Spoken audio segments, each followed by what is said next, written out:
चीन ने अमेरिका को बहुत बड़ी चेतावनी दी है। अमेरिका के इस बयान के बाद रूस यूक्रेन युद्ध में चीन निर्णायक साबित हो रहा है।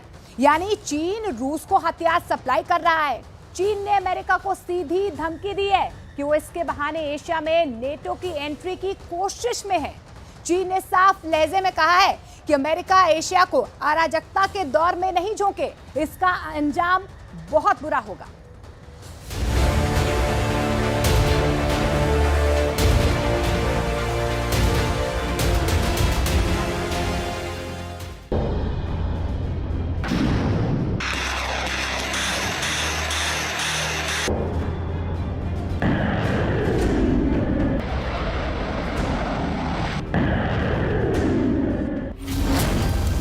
एशिया में नाटो की एंट्री,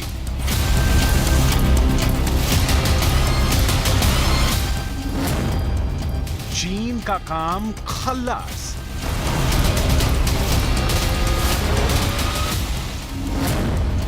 नाटो को देख डर गया ड्रैगन।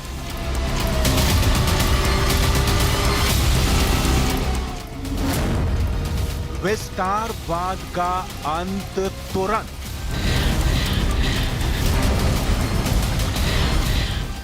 चीन की साम्राज्यवादी इच्छा वाली ताबूत में आखिरी कील ठोकने की तैयारी अमेरिका ने कर ली है। चीन बौखलाया हुआ है। विस्तार के मंसूबे में पलीता लगता देख शी जिनपिंग और उनके कर्ता धर्ता धमकियां दे रहे हैं। लेकिन क्यों, इसे डिटेल में समझने की जरूरत है।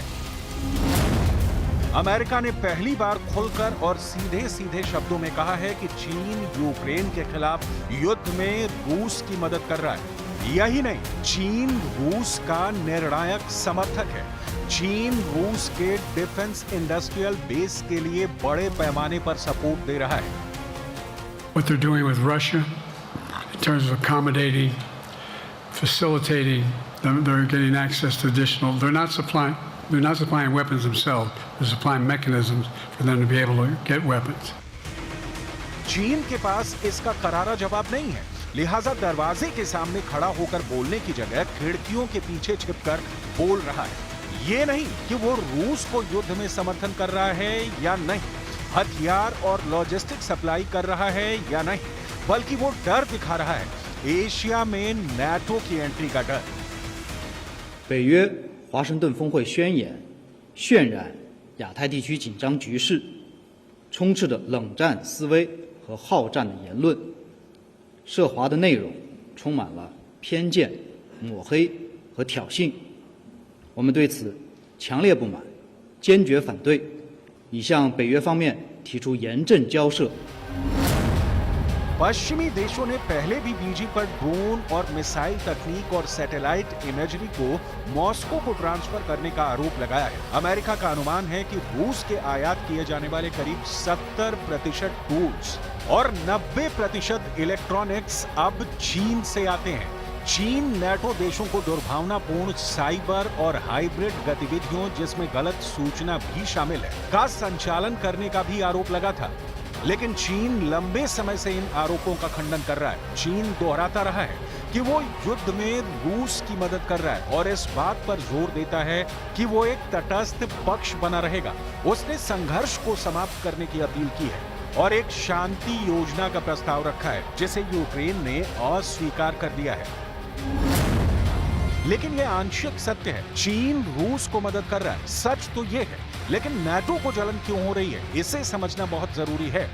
1949 में 12 सदस्य देशों के साथ शुरू हुआ ये मिलिट्री गठबंधन आज दुनिया का सबसे शक्तिशाली गठजोड़ है, जिसमें 31 देश शामिल हैं। नाटो अब अपना विस्तार चाहता है और इस विस्तार के सहारे वो चीन को घेरना चाहता है। चीन की असली दिक्कत यही है, क्योंकि चीन का करीब करीब अपने सभी पड़ोसियों से उसके विस्तारवादी दंश के कारण दुश्मनी है। चाहे वो फिलीपींस हो, वियतनाम हो, जापान हो, दक्षिण कोरिया हो, ताइवान हो, भारत हो या लाओस या कंबोडिया हो। नाटो जो है एशियन कंट्रीज को भी अपने साथ लेना चाहता है, जिस प्रकार से वो चाहते हैं कि साउथ कोरिया, जापान और ऑस्ट्रेलिया और न्यूजीलैंड जैसे या वियतनाम जैसे देश उसके साथ मिलें, क्योंकि वो एक हेगेमनी जो चीन पैदा कर रहा है इंडो पैसिफिक में, उसको चैलेंज करें। और ये लगता है कि आने वाले समय में ये कार्रवाई हो सकती है। और अगर चीन के दबदबे को चैलेंज करना है तो सभी देशों को मिलना पड़ेगा। इन सारे देशों में किसी की जमीन पर, किसी के आइलैंड पर तो किसी की संप्रभुता को तबाह करने के लिए चीन की चालें पूरी दुनिया जानती है। इन देशों पर अमेरिका नेटो में शामिल होने के लिए डोरे डाल रहा है। इनमें से एक भी देश ने अगर नेटो का न्योता कबूल किया तो चीन के लिए आफत होगी। चीन को पता है कि एशिया में किसी भी तरह नेटो की एंट्री का मतलब होगा चीन से सीधा टकराव। लिहाजा चीन किसी भी कीमत पर एशिया में नेटो जैसे शक्तिशाली संगठन की एंट्री को रोकने की कोशिश में है। जो देश इकट्ठे हुए हैं चीन के अगेंस्ट, वो पूरे के पूरे एशियन कंट्री भी हैं, वो अकेले इससे लड़ नहीं पाएंगे। स्पेशली फिलीपींस है, वियतनाम है, मलेशिया है, वो भी आज की तारीख में परेशान, क्योंकि इंडो पैसिफिक में पूरा जो इंडो पैसिफिक चीन ने अपने नाम कर लिया है। आर्टिफिशियल आइलैंड बना के 9 डैश लाइन के तहत जो पूरा कमर्शियल एरिया है इंडो पैसिफिक का, वो कहता है कि उसका है। चीन की बढ़ती महत्वाकांक्षा का नतीजा एशिया भुगत रहा है। ये एक ऐसा पक्ष है जिसके इस्तेमाल की कोशिश में पश्चिमी देश है। रूस यूक्रेन युद्ध के बहाने चीन को घेरने की इसी रणनीति पर अब पश्चिमी देश एक्शन में है। रूस को समर्थन देने वाले देशों चीन, नॉर्थ कोरिया और ईरान को भी पश्चिम देश अच्छी तरह काउंटर कर पाएंगे अगर नेटो की एशिया में एंट्री हो जाती है, क्योंकि इन तीनों देशों ने यूक्रेन युद्ध के दौरान रूस की आर्थिक, सैन्य और रणनीतिक मदद की, जिसने नेटो देशों की चिंता बढ़ा दी है। रूस के खिलाफ लड़ाई तो यूक्रेन की जमीन पर हो रही है, लेकिन असली लड़ाई तो रूस बनाम नेटो ही है। ये रशिया वर्सेज नेटो है। नेटो की करीब की 32 कंट्री इकट्ठी जो रूस के साथ लड़ रही हैं। मगर ये सच्चाई है कि रूस को चीन जो है वो बहुत जोरों से हेल्प कर रहा है, इकोनॉमिकली भी उसको हेल्प कर रहा है, हथियार बनाने के लिए भी उसको मदद कर रहा है। जिस प्रकार से रूस जो है अपने हथियारों की जो इंडस्ट्री है वो 24/7 चला रहा है, और ऐसा लगता है कि उसने 2025 तक के हथियार अभी बढ़ा लिए हैं, चाहे वो रॉकेट्स हैं, मिसाइल हैं, बम हैं या और बाकी जो लड़ाई के साधन हैं, और उसकी जो मदद है वो चीन कर रहा है। असल में नेटो भी घबराहट में है। रूस चीन की ताकतवर दोस्ती नेटो के लिए चिंता का सबब बन चुकी है। चीन का सवाल समझने के बाद ये और क्लियर हो जाएगा। क्या अमेरिका नेटो का एशियाई संस्करण खड़ा करना चाहता है और गठबंधन बना रहा है? इसमें ब्रिटेन और ऑस्ट्रेलिया के साथ मिलकर बनाया गया ऑकस और भारत, जापान, ऑस्ट्रेलिया के साथ क्वाड, जापान और दक्षिण कोरिया के साथ एक और गठबंधन बनाने का हवाला दिया गया। चीन परेशान है क्योंकि नेटो के एशिया प्रवेश से हिंद प्रशांत क्षेत्र में जो दबदबा कायम करना चाहता है वो नहीं हो पाएगा। चीन की इंपीरियलिज्म पे लगाम लगा है क्वाड के फॉर्मेशन से, क्योंकि जब क्वाड बना था तब 2017 में चीन कहता था कि साहब ये वो बबूला है जो अपने आप फूट जाएगा। लेकिन जिस तरह से क्वाड दिन ब दिन मजबूत होता गया, वैसे ही नेटो जिस तरह से दिन पे दिन बढ़ता जा रहा है, तो चीन का घबराना लाजमी है, क्योंकि विश्व की सारी डेमोक्रेसीज अब इकट्ठा हो गई हैं चीन की जो ऑटोक्रेसी है उसको रोकने के लिए। क्वाड भारत, अमेरिका, ऑस्ट्रेलिया और जापान का एक समूह है। इसका उद्देश्य मुक्त, स्पष्ट और समृद्ध इंडो पैसिफिक क्षेत्र सुनिश्चित करना है। चीन इस संगठन से पहले ही घबराहट महसूस करता है, क्योंकि इसमें न सिर्फ भारत है बल्कि उसका जानी दुश्मन अमेरिका भी है, और अमेरिका ऐसे ही संगठन के सहारे नेटो जैसे संगठन का विस्तार चाहता है। लिहाजा दोनों के बीच ठनी हुई है। लेकिन भारत का पक्ष समझे बिना एशिया में नेटो का संस्करण बनाने की बात नहीं समझी जा सकती। भारत, चीन एशिया की दो महाशक्तियां हैं।